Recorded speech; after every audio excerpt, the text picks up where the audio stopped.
धागा ये टूटे ना ये धागा, बरसों की यादों का ये धागा, धागा ये टूटे ना ये धागा, नाजुक से वादों का ये धागा।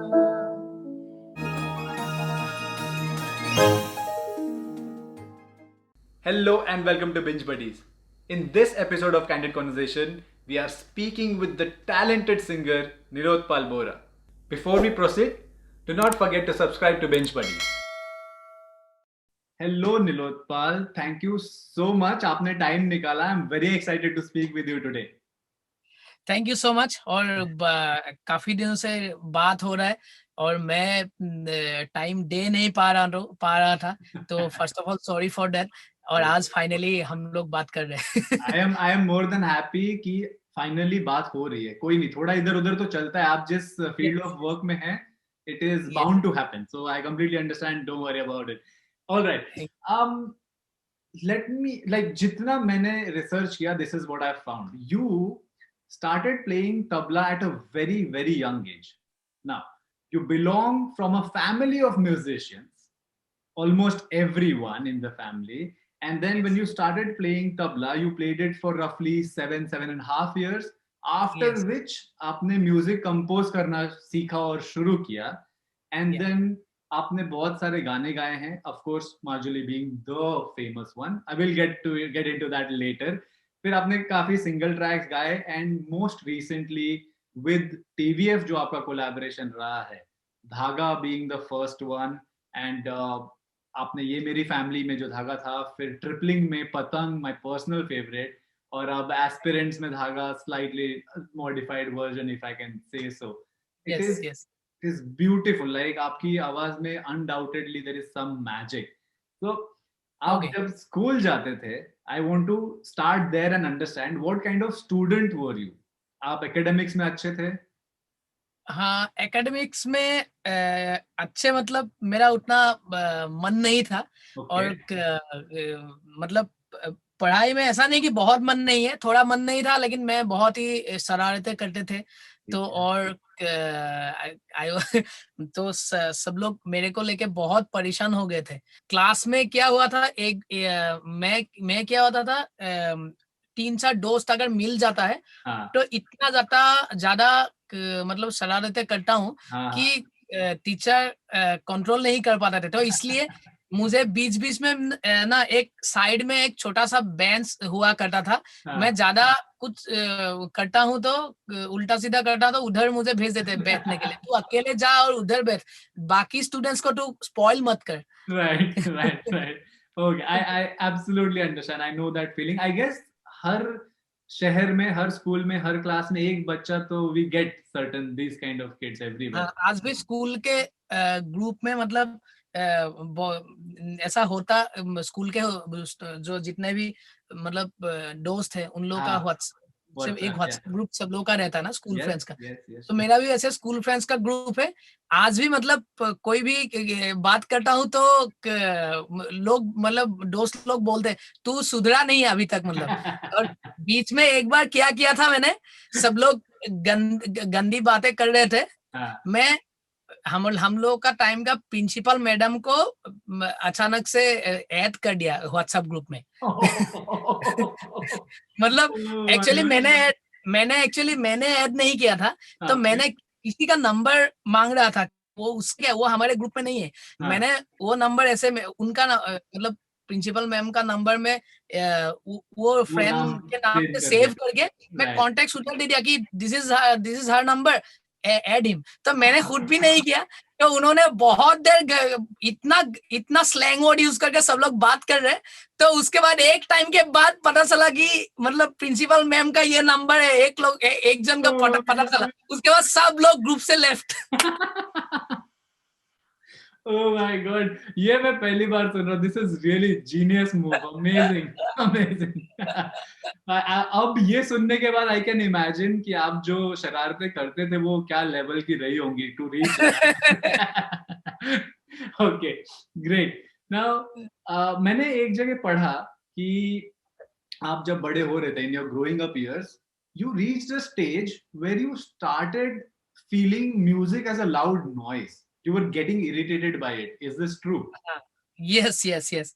और मतलब बहुत अच्छा लग रहा है कि आप मतलब नॉट ओनली माय सॉन्ग, आप मतलब जो जो पूछ रहे हैं मुझे बहुत अच्छा लग रहा है। और थैंक यू फॉर दैट कि आपने थोड़ा मतलब मेरे बारे में पूछ के आए हैं, तो इसलिए ज्यादा इंटरेस्टिंग लग रहा है। और thank you for that, it's an great honour to me. Basically क्या होता था, मुझे ऐसे ही साइकिल लेके आज भी मतलब मैं रिसेंटली, मुझे ट्रेवल करना बहुत पसंद है।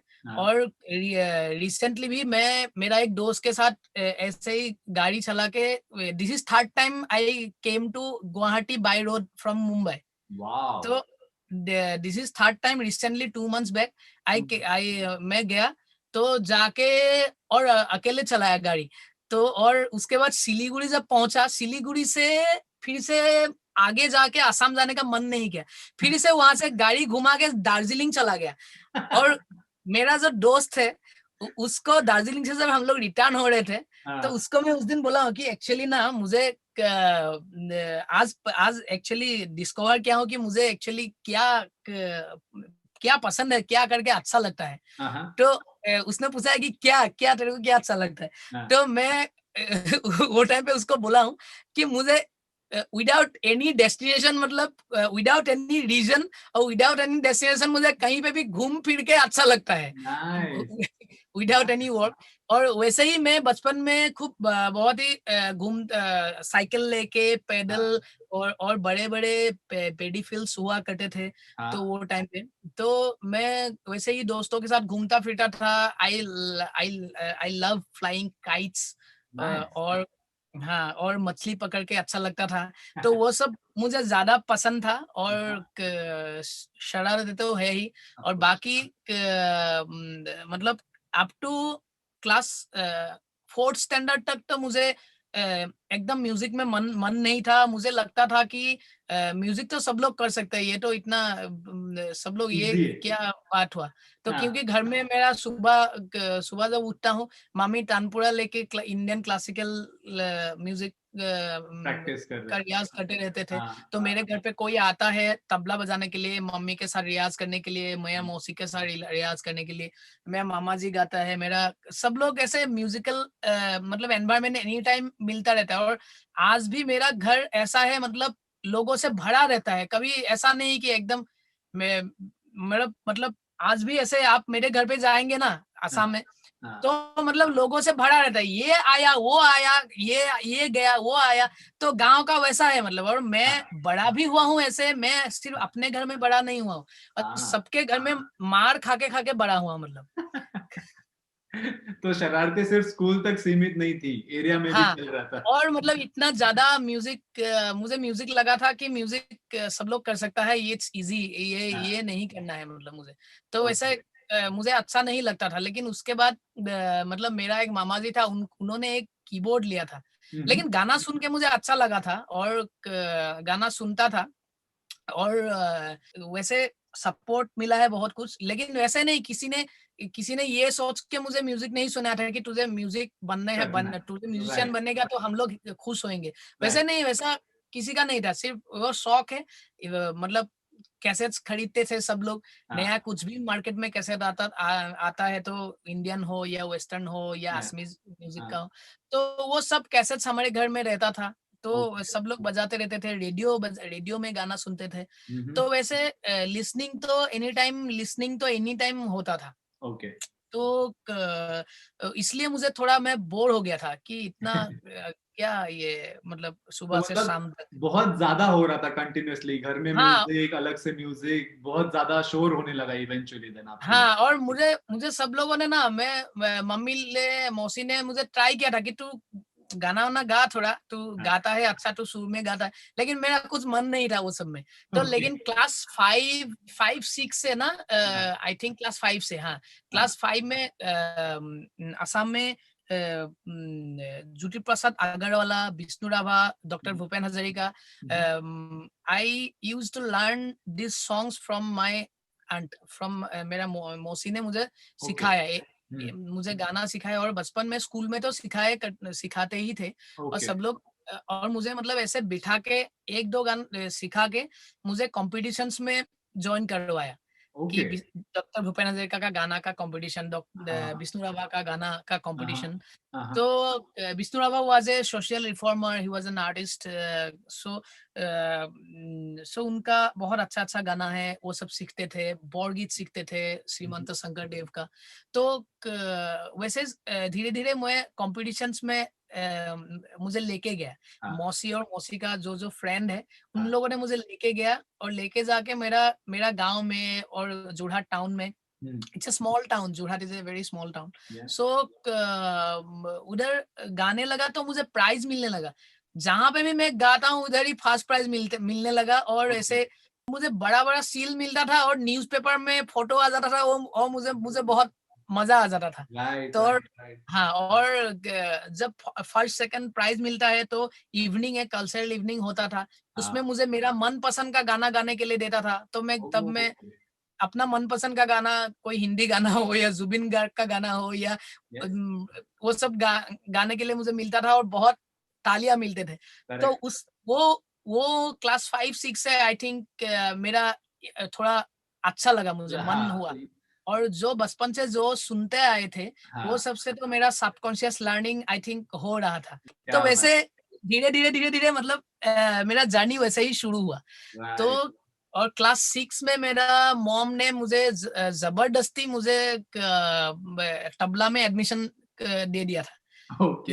हाँ, तबला में एडमिशन दे दिया था. और वो मम्मी का, मैं आज म्यूजिक में जो हूँ, म्यूजिक करके जी रहा हूँ, म्यूजिक करके मैं खुश हूँ. सो ये मम्मी ने जो उस दिन मुझे क्लास 6 में तबला में एडमिशन दे दिया था, जबरदस्ती मुझे नहीं जाना था. और वो अगर नहीं होता तो मैं आज यहाँ पे नहीं होता. ट्रू. बट आपने फिर मतलब इट इज सेफ टू से कि क्लास 5th या क्लास 4th ऑनवर्ड्स जो आपने फिर सिंगिंग कंपटीशन में पार्ट लेना, फिर तबला करना, और आपने फिर उसको कंटिन्यू किया अच्छे से और काफी टाइम तक कंटिन्यू हुआ वो. हाँ, उसके बाद I think I think I started composing at class 9 I think. So that's तो yes, first song at class 9 I think. मैंने लिखना शुरू किया. मैंने मतलब मैं स्टोरीज लिखता था बचपन में. स्कूल में हम लोग का एक बैंड था. तो दोस्तों का भास्कर करके एक दोस्त था, एक मोनदीप करके था, एक देवाशीष करके था, अरिजीत. तो हम लोग का एक बैंड था. तो 2 गिटार, एक परकशन या तबला, वैसा. कोई प्रो नहीं है, मतलब सब लोग सीख रहे हैं और हम लोग आके मतलब हाँ, मतलब ऐसे बैंड बना के ऐसे 2-3 गाना गाता हूँ. और जब गाता हूँ मैं हमेशा लास्ट में क्या करते थे, मैं खुद का कंपोज किया हुआ कुछ गा लेता था. और किसी मैं और ऑडियंस अपना भी एक गाना उसमें ही. हाँ, अपना भी एक गाता था. लेकिन कभी मतलब ऑडियंस को वो गाना गाने के टाइम पे कभी देखता नहीं था. और आज भी मुझे याद नहीं कि ताली मिलता था या क्या मिलता था. और मैं फटाफट मतलब वो गा लेता था और गा के मैं भाग जाता था उधर से. Amazing. That is great. I mean, I can imagine. मतलब आप वो हिम्मत कर रहे हो कि नहीं, खुद का कंपोजिशन मुझे परफॉर्म करना है. बट परफॉर्म करने का थोड़ा सा नर्वसनेस भी है. और परफॉर्म करने के बाद रिजल्ट क्या है नहीं देखना है, बस वहां से निकल जाए. मतलब आज तक देखा नहीं मैंने, मुझे याद नहीं है actually. I can imagine. Amazing. So, आपका सबसे पहला गाना Majuli, is it correct to say that was the beginning of your fame? Beginning of fame maybe. और मेरा पहला गाना माजुली मेरा 2017 में आया था in my second Assamese album. Oh yeah. So yes, my first Assamese album was released in 2013. Okay. तो before Majuli जो एल्बम का था, वो एल्बम का नाम था मेरा पंचम, और माजुली से पहले मेरा 7 अनप्लग करके एक एल्बम रिलीज हुआ था 2013 के मार्च में। तो और उससे पहले मैं 2006 से मैं खुद नहीं गाया था, मैं कंपोज करके कोई गाना मांगता है तो मैं कंपोज करके मैं देता था। कोई एक कैसेट्स मैं ये चीज मतलब बोल के मुझे अच्छा लगता है कि मैं कैसेट जब से निकला था, जब से सीडी आया नहीं था, तो कैसेट से मेरा जर्नी शुरू होता है। That's nice. So ऑडियो 2006 में मेरा पहला कंपोजिशन मेरा रिलीज हुआ था, which was sung by Zubin Garg and Subhasana Datta in Assamese. So that was a Bihu kind of song. নাচনি চিপ চিপ বহাগৰ বৰষুণ নামিলে আকাশৰ, নাচনি আমাৰে চিনাকি আৰু বাহিলে এবছৰ, তোৰে সতে দেখা হোৱা বহাগতে পিছল খোৱাৰ দিনা যে তোৰ মৰমত বিহু জুৰিছিলো বৰষুণত। This was my first released song composed by me. So ये रिलीज हुआ था 2006 में। तो ये गाना से एक्चुअली मेरा प्रोफेशनल म्यूजिकल जर्नी शुरू हुआ है। और I have a 11 years working journey in this music field. Starting from Assam to Mumbai, from 2006 to 2017, I have an hidden journey. So I was working as a music producer, as a background scorer in small projects. So 2008 में मैं जोरहाट से Guwahati shift हुआ था। तो Guwahati shift हुआ था, तब मैं हॉस्टल में रहा करता था। तो वो टाइम पे I used to do music in Assamese TV serials. तो those serials were most popular series in Assam at that time, 2009, 10, 11, 12. और उसके बाद मैं आई थिंक ये चीज आपको कहीं पे पढ़ने को नहीं मिल रहा है। 2012 में I was working in radio. हाँ, कहाँ पे? गुवाहाटी में इट वाज रेडियो गपशप 94.3 FM। वहां पे एज ए प्रोमो प्रोड्यूसर, मतलब मैं प्रोमोज का, एडवर्टाइजर्स का म्यूजिक करता था, सॉन्ग सेटल करता था। वो मेरा जॉब था। 13,000 सैलरी था मेरा। तो so nice. कितने वक्त के लिए किया आपने? For how long did you do this job? For 1 year. Oh, nice. मतलब हाँ, मैं जितने जो मैं I am not so much A planned guy, but मेरा कोई प्लानिंग नहीं रहता है। बट क्यों पता नहीं, वो टाइम पे मैं जिस दिन जॉब ज्वाइन किया था, ज्वाइन करने के दिन पे मैं सीईओ को बोल दिया था कि यही साल का 31 दिसंबर को मैं रिजाइन कर रहा हूँ। Some confidence you got there. And और अगले साल मेरा म्यूजिक एल्बम रिलीज हो रहा है, तो उसके बाद I will be a professional musician. क्या बात है। You really had some amount of self confidence. आज के time I cannot imagine, and I work in corporate, so I cannot imagine somebody joining और day one पे बोल दे, listen boss, आज से 1 साल बाद मैं चला जाऊंगा, फिर तुम्हारा देखो, मैं तो जा रहा हूँ। Amazing. Okay. Now, what made you decide कि मुंबई जाते हैं? What was that calling? Actually 2012 में मैं मुंबई आया था। मेरा फर्स्ट जो एल्बम है 7 अनप्लग। सो 7 अनप्लग का it was an Assamese album. 7 unplug का रिकॉर्डिंग के लिए मैं मुंबई आया था। तो मुंबई आया था फ्लूट एंड स्ट्रिंग्स रिकॉर्ड करने के लिए और मिक्सिंग के लिए। तो वहाँ पे अभी वो स्टूडियो नहीं है, रुद्रा डिजिटल करके एक स्टूडियो था, भास्कर शर्मा। सो वो स्टूडियो में मैंने रिकॉर्ड करने के लिए आया था। तो आके मुझे मुंबई में जो माहौल मुझे दिखाई दिया, बहुत अच्छा लगता था। कि मलाड में मेरा दोस्त, मैं जिनके साथ आके रहा था, अनुराग, भास्कर दा, तो सब लोग का जो माहौल देखा आके कि ये तो तुम लोग तो बहुत मस्ती कर रहे हो भाई। मैं तो उधर अकेला गुवाहाटी में ऐसे बोर हो रहा हूँ।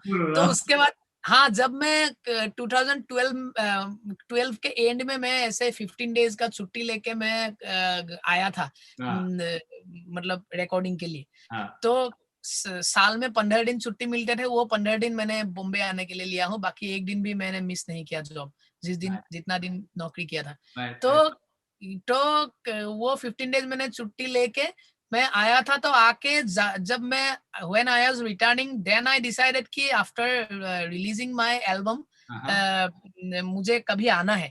तो उसके बाद मैंने, लेकिन कब आऊंगा क्या, कभी मतलब जल्दी आना है मुझे, ये सोच के रखा था। लेकिन उसके बाद हाँ, लेकिन कभी कुछ प्लान नहीं किया था आने के लिए। उसके बाद आई थिंक मार्च में मेरा एल्बम रिलीज हुआ। उसके बाद एक दिन मेरा अचानक से मन किया जाने के लिए। तो मेरा कुछ प्लानिंग भी नहीं था, कुछ नहीं था, मेरे पास पैसा भी नहीं था। आई थिंक मेरा 14-15,000 कुछ था मेरे पास। तो उसके बाद लेकिन मेरा कुछ असमीज प्रोजेक्ट्स मेरे पास था, जो प्रोजेक्ट से मैं 2 महीना बॉम्बे में मतलब घर का किराया दे पाऊंगा। सर्वाइव कर लेंगे। हाँ, तो इधर भी एक दोस्त था, मतलब जिन्होंने एक रूम ये किया था, लिया था बिटोपन ने बोला कि तू आजा, एक रूम मिला है, वो देख के आया हूँ, ले लूंगा। तो बिना कुछ सोचे मैं मतलब सब कुछ लेके, एक स्पून तक मैं गुवाहाटी से ऐसे लेके, मतलब ट्रेन में सब सामान लेके मैं ऐसे एक हफ्ता में डिसाइड करके मैं आ गया था मुंबई। और यहाँ पे क्या करूंगा, बट मैं कुछ ऐसा सपना लेके, जैसे फिल्मों में दिखाते हैं, जैसे मतलब फिल्मों में दिखाते हैं, जैसे मतलब और लोग इंटरव्यूज में बोलते हैं, वैसा कुछ नहीं है मेरा। मैं मतलब अपना दुनिया बड़ा होना चाहिए, बस मुझे वो पसंद है। वो वाइब आ रहा है मुझे। आप एक बॉम्बे में बोलते हैं मस्त मौला, मतलब खुद में खुश हूँ, जो भी काम है जैसे भी ये करते रहो, खुश रहो, ज्यादा सोचने का नहीं आगे का, उस तरह का। हाँ, मेरा थोड़ा फकीरी टाइप का आदमी हूँ। That's fine. वो ऐसे भी रहना, बिकॉज फिर आपको what do you say, you don't connect to things ना, you are easy to move on, you can jump onto new project, you're very easy going that way. उसका बहुत बड़ा फायदा है, एडवांटेज है। Okay, तो let me just correct a few things and understand better. आप सबसे पहले आए 15 days का छुट्टी लेके for a recording. So in that 15 days were you working all 15 days या कुछ दिन काम किया और फिर थोड़ा बॉम्बे एक्सप्लोर किया? नहीं, बॉम्बे एक्सप्लोर किया, और इधर पीछे एक खाड़ी था। मैं कभी समुंदर नहीं देखा था। मैं मेरा दोस्त जो था एक दो, उन लोगों को पूछा कि समुंदर उन लोगों ने यही समुंदर है।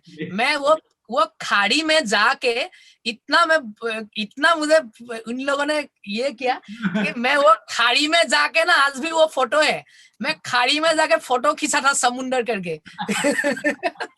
फिर जब आपने फिर एक वीक में डिसाइड किया बॉम्बे मूव होने का, मुंबई फाइनली आने का, वो what year, date do you remember, what was that?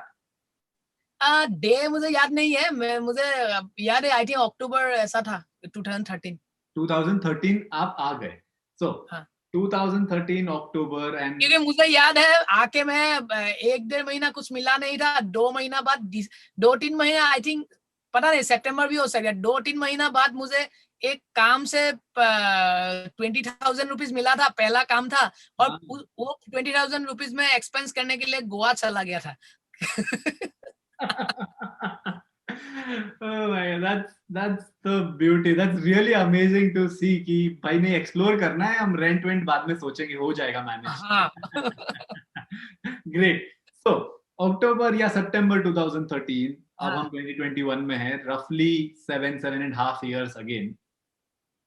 But जब आप आए इन दैट फर्स्ट 2-3 months या पहले के 1 महीना में, क्या प्राइमरी डिफरेंसेस आपने नोटिस किया, आपने ऑब्जर्व किया? आप पहली बार मुंबई आए हो। मेन डिफरेंस तो एकदम प्राइमरी डिफरेंस तो ये मुझे मिला था कि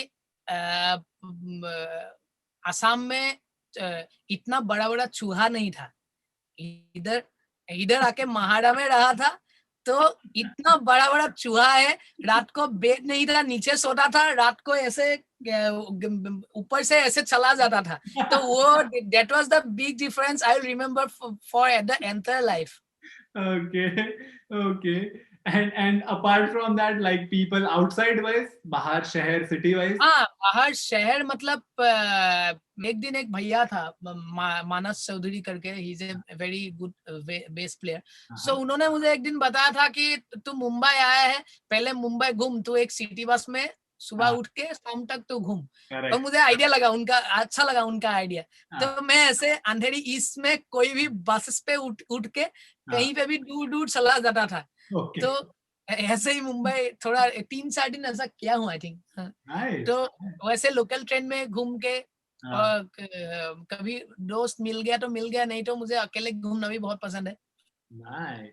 आपके हिसाब से, ठीक है, अब आपको मुंबई में रह के 7-8 साल होने आ गए, आपके हिसाब से डू यू फील मुंबई उस तरह का सिटी है, उस तरह का शहर है जो टैलेंट देख के अपॉर्चुनिटी देता है, ना कि इंसान कहाँ से आता है ये देख के? नहीं नहीं, कहाँ से आता है वो तो मतलब कोई पूछ के काम नहीं देता है. और मेन चीज तो ये है, Mumbai is the city I think जो सिटी में सबके लिए काम है. पहला चीज, सबके लिए काम है. और the beauty of our industry is कि आपका कोई भी मतलब आपके लिए एक स्पेस बना हुआ रहता है.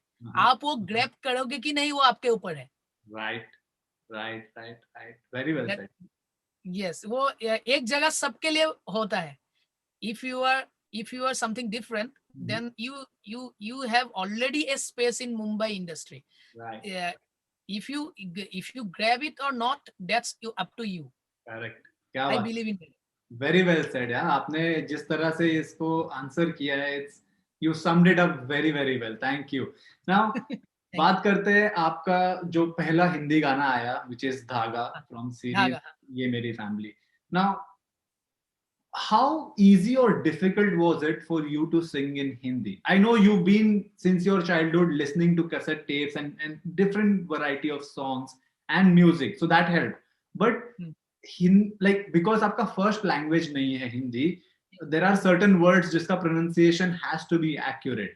और जिस तरह से आपने धागा गाया है, जैसे मैं आपको पहले बोल रहा था, कोई सिर्फ अगर सुने तो ये नहीं बोल सकता कि अरे इसको हिंदी नहीं आता या ये हिंदी नहीं बोल सकता, that kind of a thing.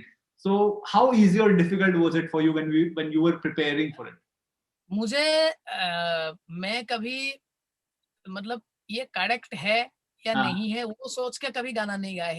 Hindi हो या इंग्लिश हो, सबका एक अपना एक्सेंट और अपना लैंग्वेज मतलब बोलने का तरीका होता है, अपना होता है.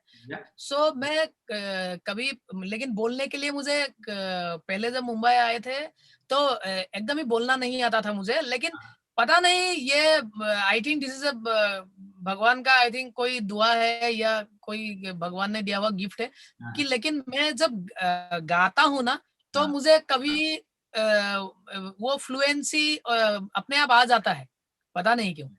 तो और गाते तो बचपन से ही थे हिंदी गाना. Correct. तो हाँ, तो लेकिन कभी ये नहीं था, कभी मतलब बोलने के लिए जैसे प्रॉब्लम होता था ना, सोच के बोलना. तो और असमीज में पहले थॉट आता था, उसको ट्रांसलेट करके बोलना. तो हाँ, तो ये चीज आज के जमाने में कम हो गया है. तो पहले वो था, लेकिन गाना जब गाने के लिए तो गाना को ट्रांसलेट करके दिमाग में प्रोसेस करके ट्रांसलेटर लगा के गाना नहीं पड़ता है ना, तो इसलिए शायद वो भी एक चीज हो सकता है. That is true because you sound absolutely natural. Okay, very quickly, how often do you do your riyaz, whether it's singing or composing? How often do you do it? मैं रियाज तो एक्चुअली मेरा काम ही रियाज है. मतलब जब काम करता हूँ तो काम से ही मेरा मैं ऐसे कभी रियाज करने के लिए कभी बैठा नहीं हूँ. मतलब अलग से नहीं है, काम के साथ अलग से नहीं बैठा हूँ. मेरा काम के बीच में ही वैसे ऐसे म्यूजिक के अंदर ही रहता हूँ. तो कभी भी गाता रहता हूँ, तो वही रियाज है. लेकिन आजकल आज से आई थिंक 2-3 साल से मैं कभी कभी मूड आता है तो सुबह उठ के नहा वहा के मैं कभी कभी वोकल एक्सरसाइजेस करता हूँ, वोकल प्रैक्टिसेस करता हूँ, वो कभी कभी करता हूँ. तो वो भी रेगुलर नहीं है.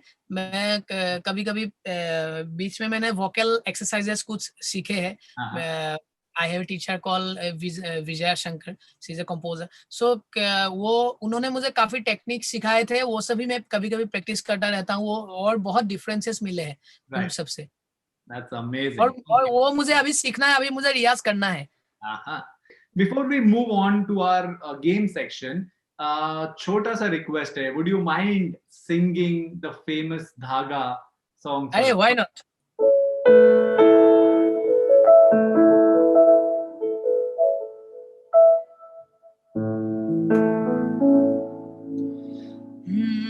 हौले से सिरहाने में रख कर ये यादें, मेरे मन की झोली में छोड़ कर ये यादें, आंखों से ओझल हो न जाना तो साथी, उड़ता सा बादल हो न जाना. धागा ये टूटे ना ये धागा, बरसों की यादों का ये धागा.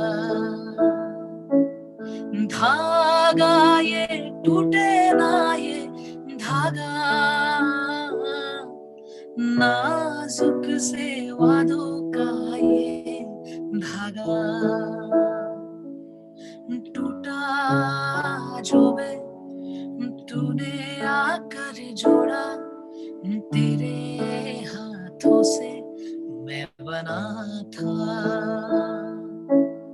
तेरा था जो हुआ जब मेरा वो लगा, तेरे बिना अधूरा.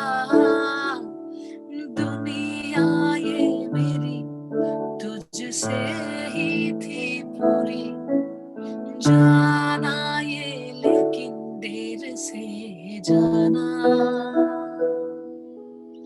धागा ये टूटे ना ये धागा, बरसों की यादों का ये धागा. धागा ये टूटे ना ये धागा, नाजुक से वादों का ये धागा. Thank you so much. It is another level feeling to hear you live. Thank you so much. You have I'm glad you like it. God gift, man. Thank you. All right. Moving on to our game sections. The idea is to understand your likes and dislikes in this. Okay. Great. Okay. Your top 3 favorite singers? Jagjit Singh, Kishore Kumar, Arijit Singh. Nice. Your top 3 favorite songs, any language? There is a song called Osto Akashore. It's an Assamese song by Dr. Bhupen Hazarika, and Roi Roi Binale, Zubin Garg, and Moor Kobitar Sondo Lage, Bishnu Rava. All right. Your all-time favorite movie? Udan. Nice choice there. Okay. Most recent web series or TV series you binged watched? Recently, Aspirant is my last. उससे बाद तो कुछ देखा नहीं. कोई नहीं. One thing people don't know about you. One thing people don't know about me. जो शायद ज्यादा लोगों को नहीं पता हो. ज्यादा लोगों को नहीं पता है. वो है I am going to be a father very soon. Congratulations, amazing. Thank you so much. Lovely, that's a great news. Many congratulations. Okay. Yes, thank you. If you had to eat one thing for the rest of your life, what it would be? वो है local fish, local river fish. Nice. कोई एक चीज जिस पे you are not that good, आपको लगता है I'm okay on this? Cooking. Okay. That was quick. All right.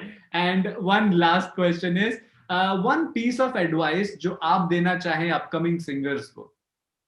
मैं एडवाइस क्या दूं, एडवाइस देने वाला तो मैं कोई हूं नहीं, बट मैं जो मेरा एक्सपीरियंस है वो एक्सपीरियंस से मैं यही बोलना चाहता हूं कि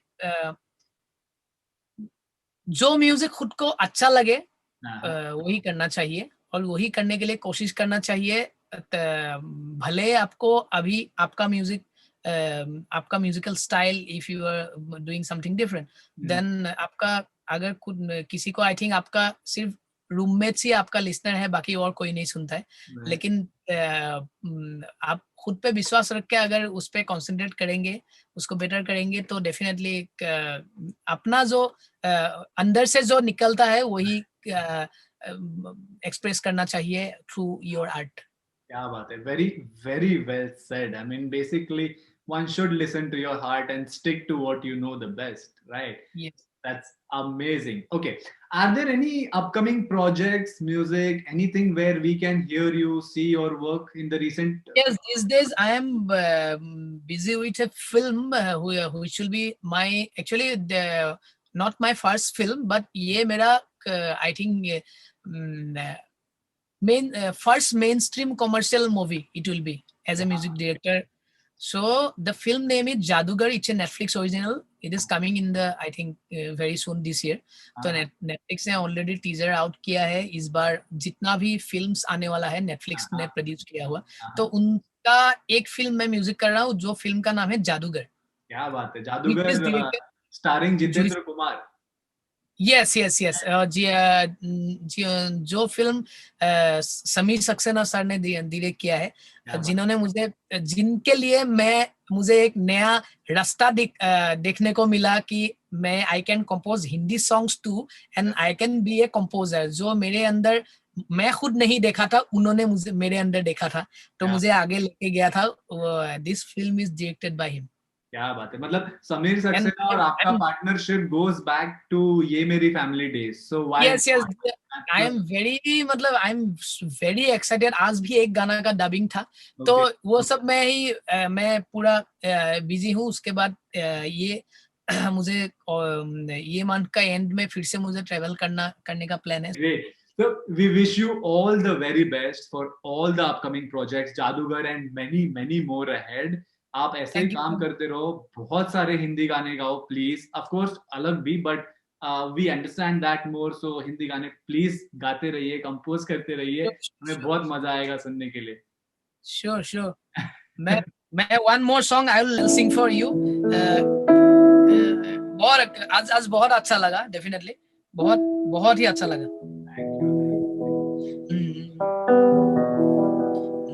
झुकी झुकी सी नजर, बेकरार है कि नहीं, दबा दबा सा सही, दिल में प्यार है कि नहीं, झुकी झुकी सी नजर, तू अपने दिल की जवां धड़कनों को गिन के बता, तू अपने दिल की जवां धड़कनों को गिन के बता, मेरी तरह तेरा दिल बेकरार है कि नहीं, दवा दवा सा सही, दिल में प्यार है कि नहीं, झुकी झुकी सी नजर। क्या बात है, क्या बात है। Thank you so much, thank you from the bottom of my heart. क्या गाया है आपने। This will be a very very special memory for me, and thank you so much for taking out the time. It was absolutely pleasure to speak with you today. Thank you so much, बहुत अच्छा लगा। Nice talking to you. Bye bye. Bye. I really hope you enjoyed this conversation and Nilotpal's wonderful voice. Make sure to like and share this video with your friends and family, and don't forget to subscribe to Binge Buddies for more such candid conversations.